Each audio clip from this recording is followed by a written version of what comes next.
Okay, students, are you able to see the screen?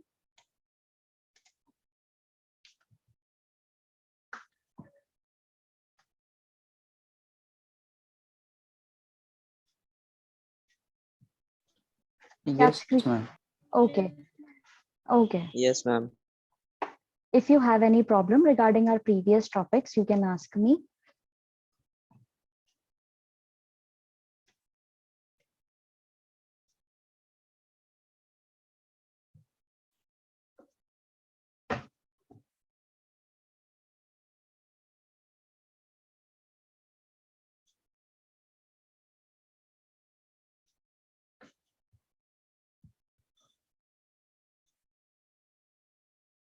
अगर आपको पहले के पढ़ाई टॉपिक्स में कोई दिक्कत आई है तो आप लोग पूछ सकते No, हैं. ma'am.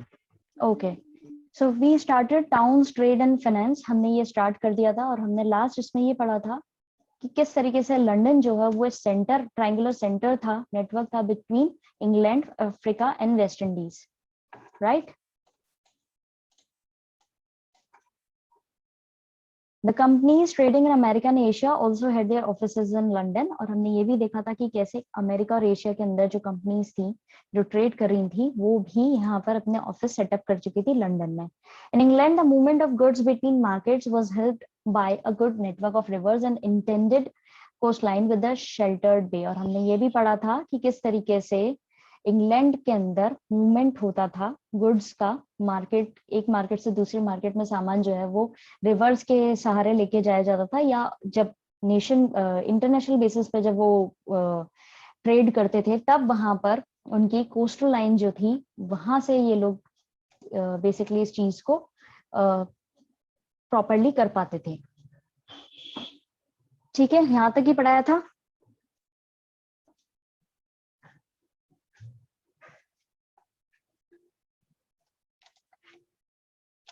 Students, am I audible to you? क्या आप मुझे सुन पा रहे हैं?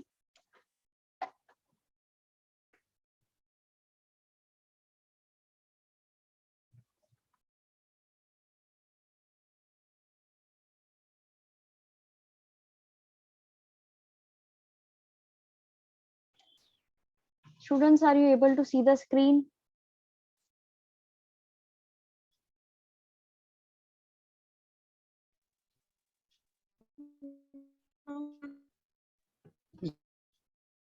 Yes, ma'am. Okay. Yes, ma'am. Yes, ma'am. Yes, ma'am. Okay, Yes, okay, ma'am. okay. So, उसके बाद स्टार्ट करते हैं. Until the spread of railways, transport by waterways was cheaper and faster than by land. अब उस समय तक जो railways थी वो थोड़ा कम, इतनी ज्यादा डेवलप नहीं हुई थी, और जो पानी के रास्ते ट्रांसपोर्ट होता था एक तो वो सस्ता पड़ता था और वो ज्यादा जल्दी हो पाता था बजाय लैंड के.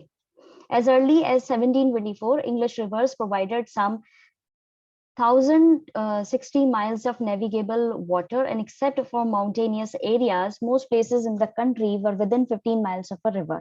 अब 1724 की बात हो रही है, तो जो इतनी इंग्लिश रिवर्स थी, यानी कि इंग्लैंड के अंदर जितनी भी रिवर्स थी, उनके लिए बोला गया इंग्लिश रिवर्स, करीब 1160 मील की दूरी जो है वो पानी के रास्ते वो कंप्लीट कर पा रहे थे, और कुछ माउंटेनियस एरियाज जो थे वहां तक वो नहीं पहुंच पाते थे, जो पहाड़ी एरियाज थे वहां तक नहीं था इतना, और अधिकतर जो जगह थी कंट्री के अंदर वो 15 मील की दूरी में, मतलब रिवर से 15 मील की दूरी पे हुआ करती थी.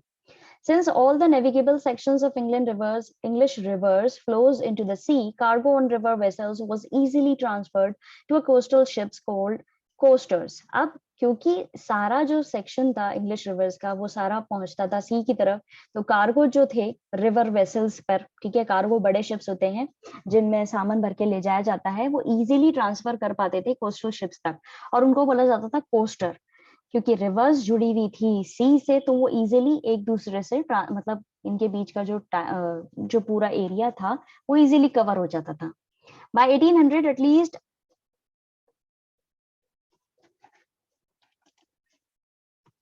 by 1800 at least 1 lakh sailors worked on the coasters. अब करीब 1800 यानी 18 सेंचुरी तक आते आते करीब 1 लाख सेलर्स जो हैं वो काम कर रहे थे इन्हीं तरह के कोस्टर्स पर. समझ में आया इस पैराग्राफ में? किसी को कोई दिक्कत?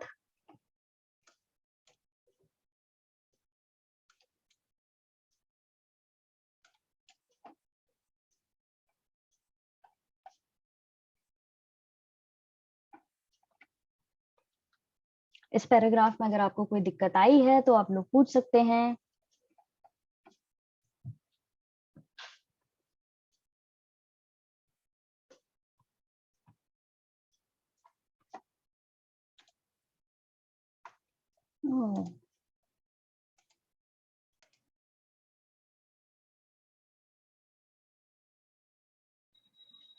Students, am I audible to you?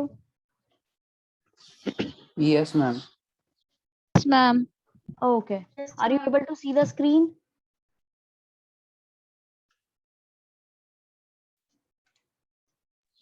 Yes, ma'am. Yes, ma'am.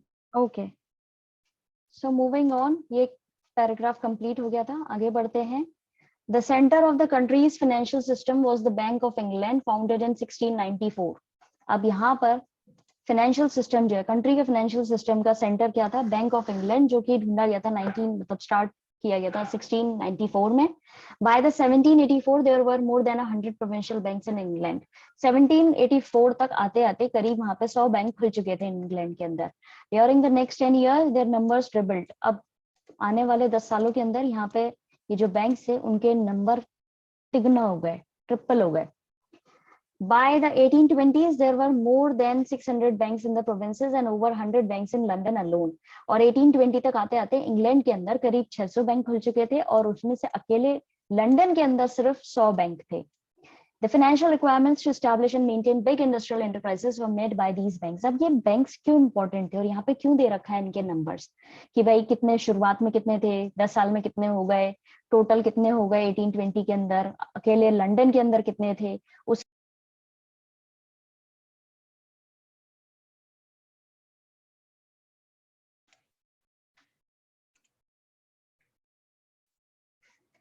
Students, are you able to see the screen?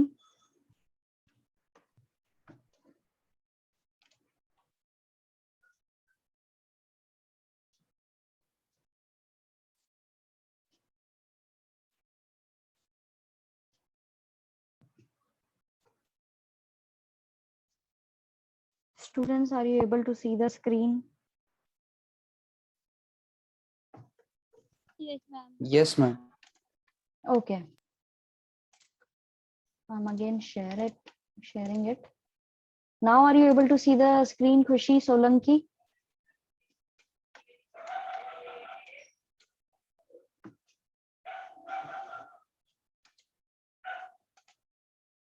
Okay.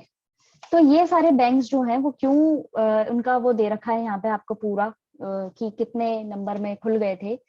जितने भी नए बिजनेस को खोलने के लिए लोन की जरूरत हुआ करती थी या फाइनेंशियल नीड्स को पूरा करने की जरूरत होती थी, बड़े बड़े इंडस्ट्रियल्स जो थे उनको कहाँ से पैसा मिलता था? ये बैंक जो है उनको प्रोवाइड कर।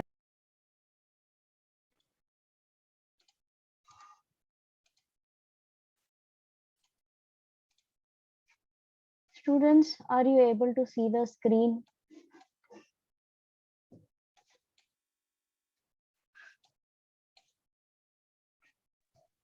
Yes, ma'am. Okay. Yes, ma'am. तो ये सारे जितने भी बैंक्स थे वो बड़े बड़े इंडस्ट्रियलिस्ट को अपने एंटरप्राइज को मेंटेन करना और स्टैब्लिश करने के लिए एड प्रोवाइड कराते थे। The industrialization that occurred in Britain from 1780s to the 1850s is explained partly by the factors described above. Many poor people from villages available to work in towns, banks which could loan money to set up large industries and a good transport network. अब जो जरूरत से ज्यादा industrialisation जो है जो आया था ब्रिटेन में 1780 से 1850 के बीच में, वो इसीलिए आया था क्योंकि यहाँ पर जितने भी ऊपर पॉइंट्स बताए गए हैं वो कि कई सारे गरीब लोग आए विलेजेस से, वो काम करने आए थे टाउन्स के अंदर, बैंक जो है वो लोन मनी दे रहे थे बड़े बड़े इंडस्ट्रीज को सेट करने के लिए और अच्छे ट्रांसपोर्ट नेटवर्क को सेट करने के लिए, एक अच्छा नेटवर्क भी था यहाँ पे। तो इसी वजह से यहाँ पे इंडस्ट्रियलाइजेशन इतना ज्यादा आया था, बूम पर था। The following pages will describe the two new factors, a range of technological changes that increased production levels dramatically and a new transport network created by the construction of railways. अब आने वाले pages के अंदर आप पढ़ेंगे कि किस तरीके से दो और चीजें इसमें अपना प्रॉपर योगदान दे रही हैं कि पहले तो यहाँ पे काफी टेक्नोलॉजिकल एडवांसमेंट आए थे जिसकी वजह से एक अलग लेवल पर प्रोडक्शन लेवल जो है वो इंक्रीज हुआ था। जब नई मशीनरी लोगों ने सेट कर ली तो जो चीज ये बहुत कम मात्रा में बनाया करते थे वही अब उस मशीन की हेल्प से ये बहुत ज्यादा बड़े लेवल पर प्रोड्यूस करने लगे थे। इसके साथ साथ नया ट्रांसपोर्ट नेटवर्क जो है वो भी आ गया था जब इन्होंने रेलवे कंस्ट्रक्शन जो है वो स्टैब्लिश कर लिया था। In both developments if the dates are read carefully, अगर आप दोनों ही डेवलपमेंट देखेंगे और ढंग से डेट्स को पढ़ेंगे तो आप नोटिस करेंगे कि यहाँ पे कुछ डेकेड्स का गैप है डेवलपमेंट के बीच में और उसके एप्लीकेशन के वाइड स्प्रेड के बीच में, एज इन की उसको फैलने के बीच में। One will notice that there is a gap of few decades between the development and its widespread application. One must not assume that a new innovation in technology led it to being used in industry immediately. कहने का मतलब यहाँ पे क्या है इस development का और गैप का, उसके फैलने के बीच में, कि भाई अगर कोई चीज डेवलप करी, इन्वेंट करी, तो सीधे सीधे उसका एकदम से इस्तेमाल सब लोग नहीं करने लग गए। उसको पॉपुलर होने में टाइम लगा, उस तक लोगों को पहुंचने में टाइम लगा। इसको ऐसे समझिए कि आज के जमाने के अंदर जब ये पेंडेमिक शुरू हुआ था इन 2020 इन मार्च, तो हमारा एकदम से सारी चीजें जो हैं वो कुछ समय के लिए एकदम बंद हो गई थी। Schools were closed and people were not familiar with the online platform. लोग बाग इतने फेमिलियर नहीं थे इस ऑनलाइन प्लेटफॉर्म पे एंड ऑनलाइन लर्निंग पे। So there was certain gap जब लोग बाग इस चीज को सीख रहे थे, when they were learning how to use the online platform, and still people are not aware of it. Abhi bhi after almost 2 years people are not familiar with the fact that they have to use this online platform to learn and to grasp the knowledge. So people are still learning. तो उस समय में भी यही चीज थी कि when they invented the machinery, they were not familiar with the new technology and the advancement of the technology, and they were coping up with it. And there was the time period, a few decades मतलब काफी समय होता है, there was a gap कि भाई जब उनको ये चीज समझना और उस एप्लीकेशन को वाइड स्प्रेड होना है, जिनकी फैलना, कि हाँ लोग बाग इस चीज को समझें और उसका इस्तेमाल करें अपनी भलाई के लिए। तो ये चीज थी और यही लाइन यहाँ पे बोली गई है। Of the 26,000 inventions recorded in the 18th century, please mark this line कि करीब 26,000 इन्वेंशन किए गए थे, रिकॉर्ड किए गए थे 18th सेंचुरी के अंदर। More than half were listed for the period 1782 to 1800, और उनमें से आधे से ज्यादा जो थे वो करीब 1782 से 1800 के बीच के थे।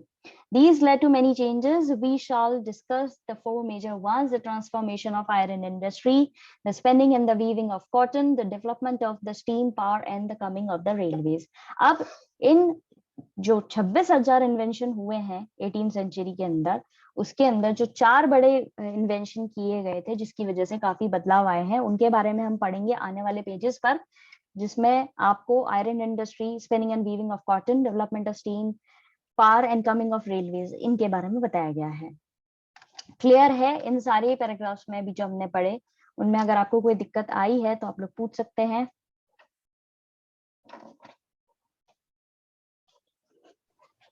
No, ma'am. Okay, so now we are going to start coal and iron. England जो है वो बहुत ही भाग्यवश, एक तरीके से आप उसको कह सकते हो कि काफी अच्छा फॉर्चून रहा है इसका, कि यहाँ पे कोल और आयरन ओर बहुत अच्छे अमाउंट में मिलता था और काफी ऐसा मटेरियल था जो मैकेनाइजेशन के अंदर यूज भी होता था। इनके पास प्लेंटिफुल काफी अच्छे अमाउंट में अवेलेबल था, और दूसरे मिनरल्स जैसे कि लेड, कॉपर और टिन वो भी यूज होते थे इंडस्ट्री के अंदर। 18 सेंचुरी तक यहाँ पे काफी कमी थी जो आयरन था उसकी, और आयरन जो है वो निकाला जाता था, ये जो प्योर लिक्विड मेटल होता है उसको प्रोसेस जो होता है स्मेल्टिंग का, उसके बाद में से ओर में से निकाला जाता था, और चारकोल का इस्तेमाल करते थे ये, ठीक है, जला करके स्मेल्टिंग प्रोसेस को पूरी तरह से कंप्लीट करने में। ये सब आपने 8 to 10 के अंदर आपने सारे प्रोसेस जो है पढ़े हैं साइंस के अंदर, कि क्या स्मेल्टिंग होता है, कैसे आयरन ओर से आयरन निकाला जा रहा है, मिक्सचर होता है, बेसिकली ओर जो होता है वो 2 या 2 से ज्यादा मेटल जो है उसका मिक्सचर होता है, और उसमें से ये अलग अलग चीजों को करते हैं। तो वही चीज अब आपको देखने को मिलेगी यहाँ पे।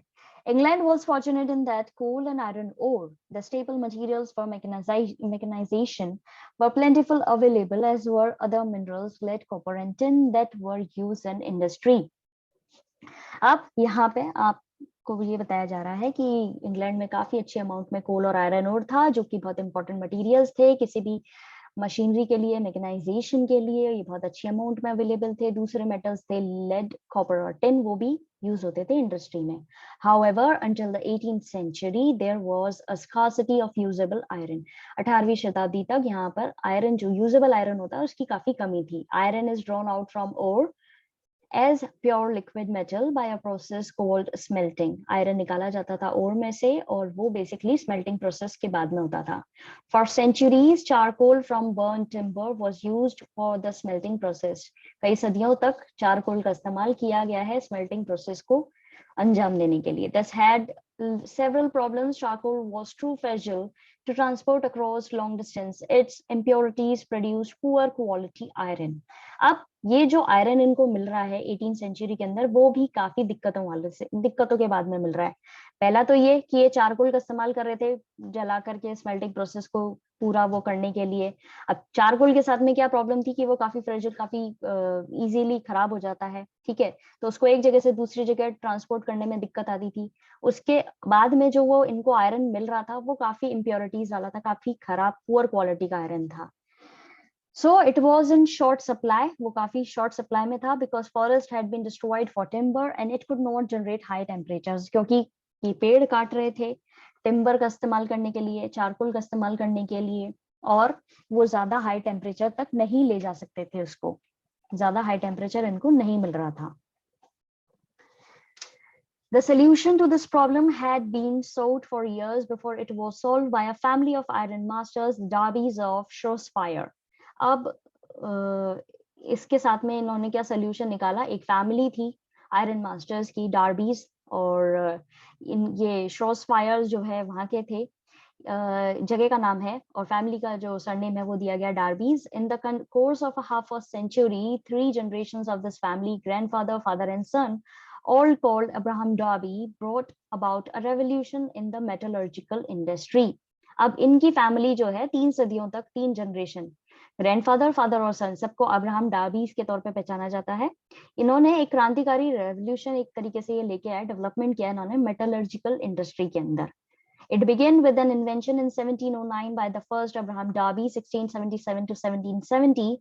This was a blast furnace that would use coke, which could generate high temperature. Coke was derived from a coal by removing the sulfur and impurities. थोड़ा सा साइंस है तो थोड़ा सा समझिएगा इसको अच्छे से कि यहाँ पे जो 3 जनरेशंस हैं, ग्रैंडफादर, फादर और सन की, अब्राहम डार्बी के तौर पे उनको पहचाना जाता है. तो पहले फर्स्ट अब्राहम डार्बी जो रहे हैं उनका टाइम पीरियड देखा, born in 1677 and died in 1717. इन्होंने सबसे पहले इन्वेंशन किया ब्लास्ट फर्नेस का, जो भट्टी होती है उसका इन्वेंशन किया, जहां पे ये इस्तेमाल कर रहे थे कोक का. कोक क्या है? ये हाई टेम्परेचर जनरेट कर पाता है. कोक निकाला जाता है कोल में से. कोल में से कैसे निकालते हैं? सल्फर और दूसरी इम्प्योरिटीज को हटा करके जो मिलता है वो होता है कोक. समझ में आया? किसी को कोई दिक्कत आई है तो अभी पूछ सकते हैं आप लोग. No, ma'am. Okay. This invention meant that the furnaces no longer had to depend on charcoal. अब इस इन्वेंशन, ये जो कोक वाला इन्वेंशन किया है इन्होंने ब्लास्ट फर्नेस का, उसके अंदर बेसिकली क्या हुआ, इससे अब सिंपली ये चीज आ गई थी कि सिर्फ चारकोल पर डिपेंड नहीं होना पड़ रहा है आपको. The melted iron that emerged from these furnaces permitted finer and larger castings than before. अब जो यहाँ से आयरन निकाला जा रहा था इन कोक वाली फर्नेसेस से, तो वो ज्यादा अच्छी क्वालिटी का निकल रहा था और उसकी ज्यादा अच्छी कास्टिंग हो पा रही थी, जो पहले नहीं हो पाती थी. कास्टिंग एज इनकी उनका इम्प्योरिटीज कम थी उसमें, तो वो अच्छे से उसका इस्तेमाल कर पा रहे थे. यहाँ पर एक फोटोग्राफ दे रखी है कास्ट आयरन ब्रिज की, जो कि कोलब्रुक डेल के अंदर है. ये पेंटिंग है बेसिकली विलियम विलियम्स ने 1780 के अंदर वहां पे जो ब्रिज बनाया गया उसकी पेंटिंग दी है. Okay, moving on. The process was further refined by more inventions. अब इस प्रोसेस के अंदर और इन्वेंशंस हुए हैं. सेकेंड डार्बी जो आए, यानी फादर जो आए 1711 to 68, developed wrought iron which was less brittle, easily टूटता नहीं था, कम brittle था, from pig iron, और इन्होंने ये pig iron से लिया था. ठीक है, इसको wrought iron बोला जाता है. Henry Court 1740 to 1823 designed the puddling furnace in which molten iron could be rid of impurities, and rolling mill which used steam power to roll purified iron into bars. अब आगे invention होते जा रहे हैं. पहले इन्होंने कोक का इस्तेमाल करके थोड़ा अच्छी क्वालिटी का आयरन निकाला. इसके बाद क्योंकि वो इजीली कास्ट हो पा रहा था, इजीली मोल्ड हो पा रहा था, इसके बाद में दूसरे डार्बी आए, उन्होंने और अच्छा इन्वेंशन किया. अब ये जो आयरन ला रहे थे ये पिग आयरन से निकाल रहे थे. उसके बाद में दूसरे व्यक्ति हैं हेनरी कोर्ट, उन्होंने पडलिंग फर्नेस का डेवलपमेंट किया है, वहां पे उन्होंने मोल्टन आयरन का इस्तेमाल किया है, उससे और इम्प्योरिटीज हटाई हैं। रोलिंग मिल इन्होंने स्टैब्लिश कर ली, स्टीम पावर का इस्तेमाल करने लगे ये आयरन बार्स बनाने के लिए। तो डार्बी, फर्स्ट डार्बी और सेकंड डार्बी तक तो बात ठीक थी। फिर तीसरा जो इन्वेंशन वो हेनरी कोर्ट ने किया है, कंफ्यूज नहीं होना है, इसको मार्क कर लेना। इन्होंने अच्छी और आयरन बार्स निकाली। It now become possible to produce a broader range of iron products. अब इनके इन्वेंशन, हेनरी कोर्ट ने जो इन्वेंशन किया उसके बाद में आयरन से बनने वाले प्रोडक्ट्स जो है उनकी रेंज और बढ़ गई। Durability of iron made it better material than wood for everyday items and for machinery. अब आयरन अच्छी क्वालिटी का मिलने लगा तो वो लकड़ी से ज्यादा इस्तेमाल होने लगा। रोजमर्रा की चीजें हो या डेली यूज की चीजें हो या मशीनरी हो, उनमें वो यूज होने लगा। Unlike wood, which could burn or splinter, the physical and the chemical properties of iron could be controlled. अब लकड़ी के कंपैरेटिवली देखा जाए तो आयरन ज्यादा ड्यूरेबल रहता है। लकड़ी या तो जल जाएगी या उसके टुकड़े होने लग जाते हैं, स्प्लिंटर निकलने लग जाते हैं, छोटी छोटी उसकी वो लकड़ी के टुकड़े निकलने लग जाते हैं।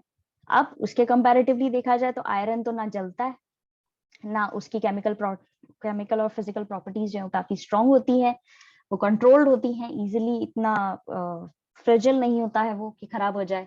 तो वही चीज यहाँ पे मेंशन की गई है। In 1770s, John Wilkinson, 1728 to 1808, made the first iron chairs, wedges for breweries and distilleries, and iron pipes of all sizes. अब और डेवलपमेंट हुए हैं सेकेंड डार्बी के बाद में, हेनरी कोर्ट के बाद में जॉन विल्किंसन आए। इन्होंने आयरन चेयर्स बनाई, वेड्स बनाए ब्रूरीज के लिए, डिस्टिलरीज बनाई, आयरन पाइप्स बनाए हर अलग साइज के लिए। इन 1779 थर्ड डार्बी, अब आते हैं थर्ड डार्बी, जो सन है वो आ रहे हैं।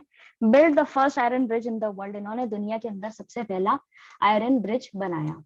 In Coalbrookdale, spanning the river Severn, Wilkinson used cast iron for the first time to make water pipes, 40 miles of it for the water supply of Paris. अब ये जो कोलब्रोकडेल ब्रिज की फोटो दी गई है, कास्ट आयरन ब्रिज, ये इन्होंने third Derby ने बनाया है। पहला ब्रिज था दुनिया का जो कास्ट आयरन पे बेस्ड था, और रिवर सेवरन जो है वो बेसिकली इसके ऊपर बनाया गया था, और यहाँ पे पाइप्स का इस्तेमाल भी किया गया था जिससे पानी जो है वो सप्लाई किया जा सके पेरिस तक। समझ में आया? इस पैराग्राफ में कोई दिक्कत आई है तो आप लोग पूछ सकते हैं।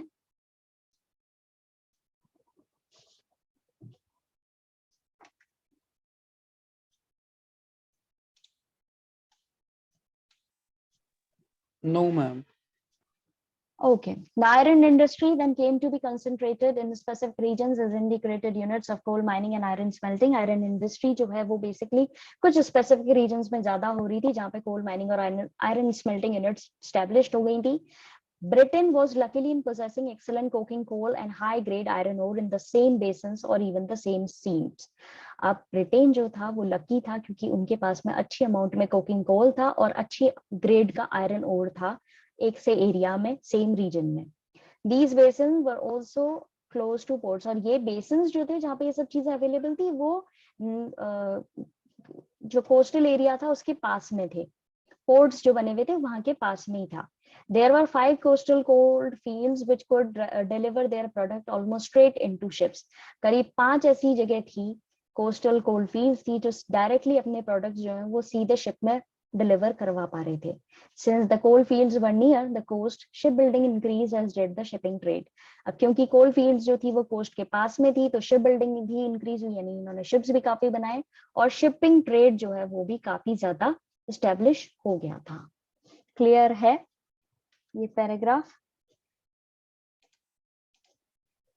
Yes, ma'am. Okay, so that's it for today. आज हम इतना ही करेंगे. Please collect up your problems related to this chapter. हम आपकी problems कल की क्लास में डिस्कस करेंगे. Till then, have a nice day ahead. God bless you all. Stay fit, stay healthy. Thank you, ma'am.